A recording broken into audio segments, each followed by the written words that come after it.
Assalamualaikum Sobat Football United, ringan amatiran ala gua dari luar Old Trafford.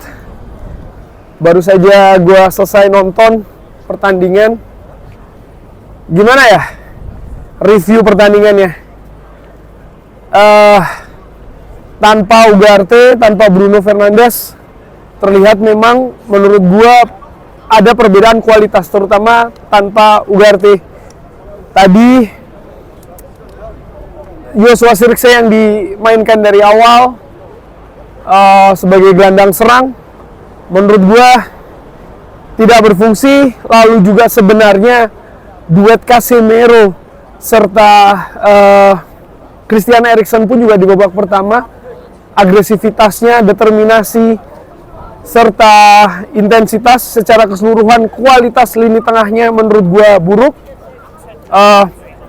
Apa yang dilakukan oleh Newcastle menurut gua ini sangat mungkin bisa dilakukan oleh tim-tim lainnya ketika menghadapi Manchester United, yaitu mereka bermain agresif. Mereka bermain agresif di tengah, dan ini memberikan kesulitan betul bagi Manchester United untuk bisa mengembangkan permainannya. Dan tadi betul-betul terisolir, dan lini belakang juga koordinasinya menurut gua 2 gol dengan proses yang hampir sama, crossing,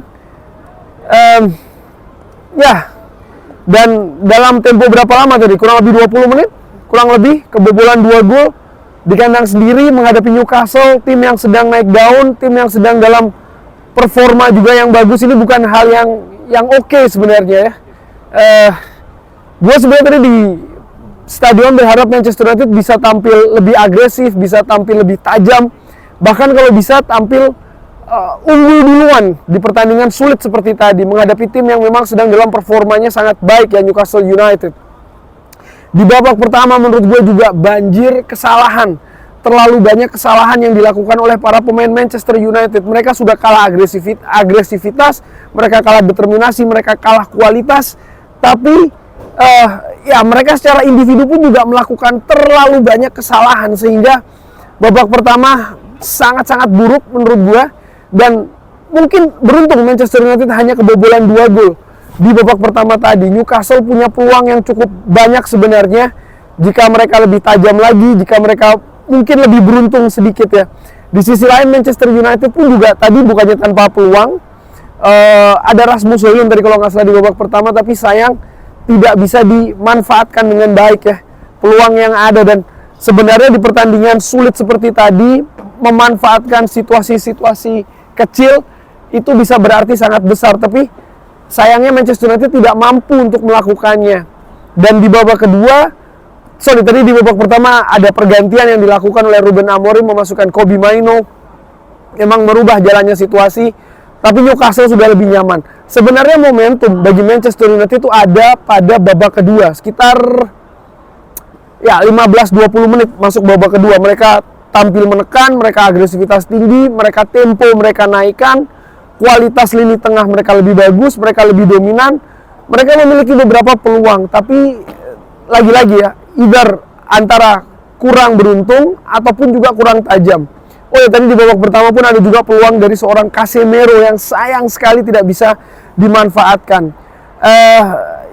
Setelahnya menurut gua namanya pertandingan selalu ada dinamikanya. Manchester United tidak mungkin tampil menekan terus, dan betul saja ada penurunan di sana, dan itu dimanfaatkan oleh Newcastle. Newcastle sendiri pun juga karena mereka sudah nyaman, mereka tidak perlu terburu-buru.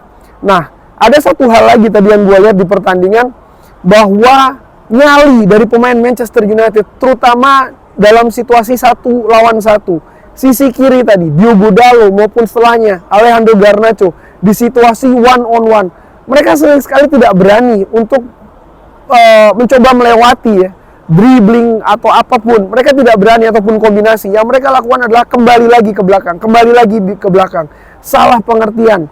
Dan menurut gua ini menandakan betul apa yang dikatakan oleh Ruben Amorim, bahwa dia butuh waktu untuk memantangkan konsepnya, konsep bermain, sistem bermain, cara bermain. Karena tadi terlihat betul-betul secara garis besar menurut gua permainan itu kacau. Tampak kalah rapi, kalah kualitas. Dan ujung-ujungnya pun juga akhirnya ya skornya pun juga kalah. Dan ini sudah terjadi terlalu sering.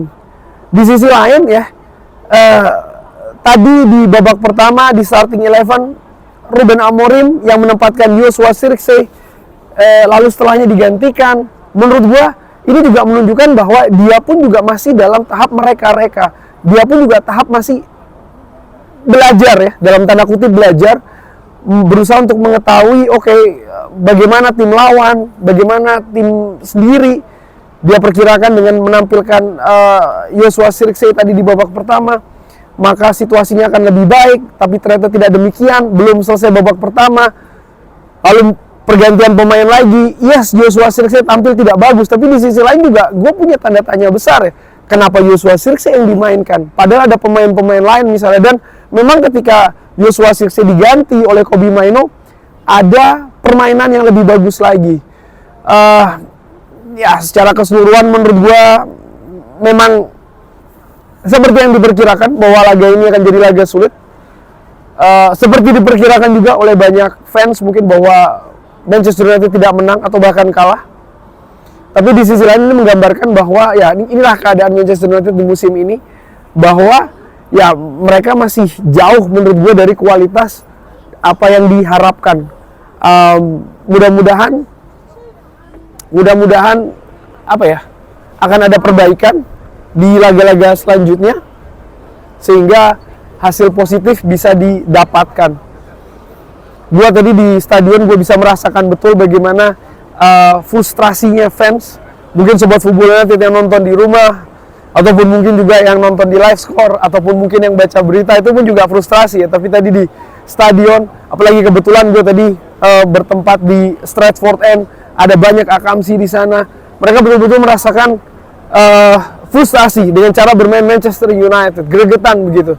Tapi ada satu hal juga yang menarik, bahwa mereka sangat memberikan support kepada Ruben Amorim, karena mereka tahu periode ini periode sulit ya bagi pelatih yang masuk di tengah musim dengan dengan sistem bermain yang baru, formasi yang baru, pemain yang mungkin tidak diketahui sebelumnya. Ya, musim ini memang menjadi musim yang, dan ya Ruben Amorim pun juga sudah memperkirakan ya kan, bahwa memang badai itu akan dialami oleh Manchester United, terutama setelah pertandingan menghadapi Everton pada saat itu gue ingat betul. Dan ya, sampai dengan saat ini Manchester United masih berada dalam badai. Kurang lebih seperti itu. Bagaimana Sobat Football United? Seperti biasa silahkan drop di kolom komen. Terima kasih sudah menyaksikan. Jangan lupa like, share, dan juga subscribe. Assalamualaikum warahmatullahi wabarakatuh. Thank you.